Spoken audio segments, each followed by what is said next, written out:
नमस्कार मंडळी, श्री स्वामी समर्थ. हिंदू धर्मात तसे तर प्रत्येक एकादशी तिथीला महत्त्व असते, परंतु ज्येष्ठ महिन्यातील शुक्ल पक्षातील निर्जला एकादशी तिथी ही विशेष मानली जाते. निर्जला एकादशीचं व्रत कोणत्याही प्रकारच्या अन्नाशिवाय आणि पाण्याशिवाय केले जाते. याच कारणामुळे याला निर्जला एकादशी म्हटले जाते. तसेच एकादशी ही सर्व एकादशींमध्ये सर्वात खास देखील मानली जाते, कारण हे सर्वात कठीण आणि पुण्यदायी व्रत आहे. निर्जला एकादशीला पांडव एकादशी किंवा भीमसेनी एकादशी या नावाने सुद्धा ओळखले जाते.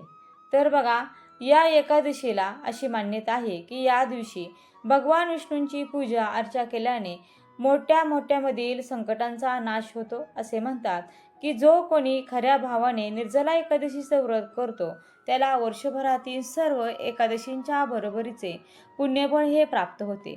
आणि हेच कारण आहे की या व्रताला खूप खास देखील मानले जाते. वर्ष 2026 मध्ये निर्जला एकादशीचं व्रत 25 जून गुरुवार या दिवशी ठेवले जाईल. पंचांनुसार एकादशी तिथी 24 जून बुधवारच्या संध्याकाळी 6:13 सुरू होईल आणि 25 जून गुरुवारच्या रात्री 8:09 ही एकादशी समाप्त होईल.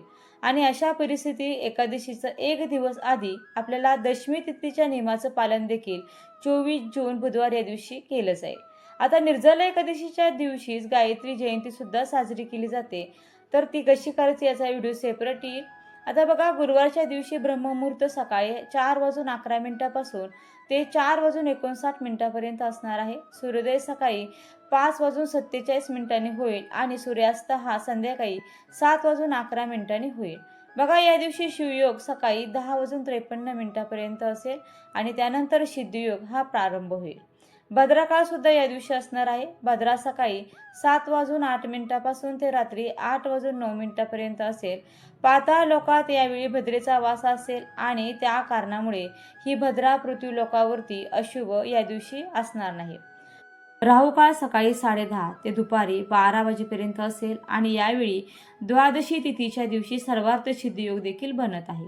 एकादशी व्रताचं पारण नेहमी हरिवासर संपल्यानंतरच केले जाते आणि यावेळी हरिवासर हा 26 जून शुक्रवार रोजी सकाळी 2:20 समाप्त होत आहे. आणि यावेळी निर्जला एकादशी व्रताचे पारण 26 जून शुक्रवार या दिवशी सकाळी 5:25 ते 8:13 म्हणजे या दरम्यान केलं जाईल. सूर्योदय होण्यासोबत तुम्ही व्रताचं पारणालाही सुरुवात करू शकता. आता एकादशीचं व्रत दशमी तिथीच्या रात्रीपासूनच प्रारंभ होतो, त्यामुळे तामसिक भोजन किंवा लसूण कांद्याचं सेवन दशमी तिथीला अजिबात करू नये. सोबतच सूर्यास्तानंतर अन्नसुद्धा ग्रहण करू नये. शास्त्रानुसार मानले तर निर्जला एकादशी व्रतामध्ये एकादशी व्रताच्या दिवशीच्या सूर्योदयापासून ते दुसऱ्या दिवशी द्वादशी तिथीच्या सूर्योदयापर्यंत जलग्रहण हे केले जात नाही. म्हणजेच निर्जला एकादशी व्रताच्या पारणाच्या वेळीच पाणी पितात. म्हणून या कालावधीत काहीही ग्रहण करण्याची चूक ही अजिबात करू नका. आणि बघा, ज्यांची निर्जला राहण्याची क्षमता नसेल तर तेही एकादशी इतर एकादशी व्रताप्रमाणे तुम्ही थोडे पाणी, फळे किंवा दुधासोबत सुद्धा हे व्रत तुम्ही आवश्यक करू शकता. निर्जला एकादशीच्या दिवशी सकाळी स्नान करून आवश्यक पिवळे वस्त्र परिधान करावे. भगवान विष्णूंची पूजा करा. शालिग्राम भगवान असतील तर त्यांची देखील पूजा करा आणि भगवंतांना तुळशीपत्रासोबतच पंचामृताचा नैवेद्य म्हणजेच भोग लावा.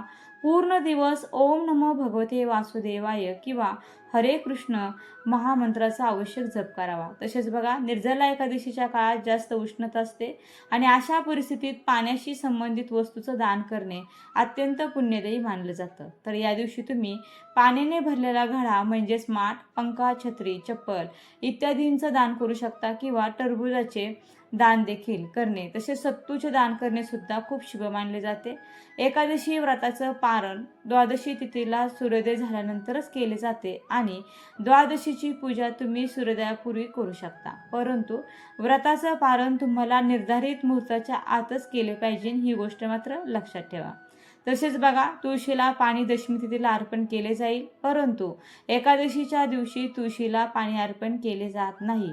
दशमी तिथीलाच भोगासाठी तुळशीची पाने सुद्धा तुम्ही तोडून ठेवू शकता, जेणेकरून तुम्ही एकादशी आणि द्वादशी तिथीच्या दिवशी तुळशीपत्र आपल्याला भगवान विष्णूंच्या भोगामध्ये म्हणजेच नैवेद्यामध्ये तुम्ही अर्पण करू शकाल. तुम्हाला आठवण म्हणून निर्जला एकादशी या संदर्भातील थोडक्यात माहिती मी तुम्हाला या व्हिडिओच्या माध्यमातून दिलेली आहे. संपूर्ण माहितीचा व्हिडिओ देखील तुम्हाला 2 दिवसामध्ये येईल आणि व्हिडिओ आवडला असेल तर व्हिडिओला नक्की लाईक करा आणि चॅनलला सबस्क्राईब करायला मात्र अजिबात विसरू नका आणि हा व्हिडिओ जास्तीत जास्त शेअर देखील करा. व्हिडिओ शेवटपर्यंत पाहिल्याबद्दल अगदी मनापासून तुमची खूप खूप आभारी आहे. धन्यवाद. श्री स्वामी समर्थ. जय जय स्वामी समर्थ. रामकृष्ण हरी. जय जय रामकृष्ण हरी. ओम नमो भगवते वासुदेवाय नमः. ओम नमो भगवते वासुदेवाय नमः.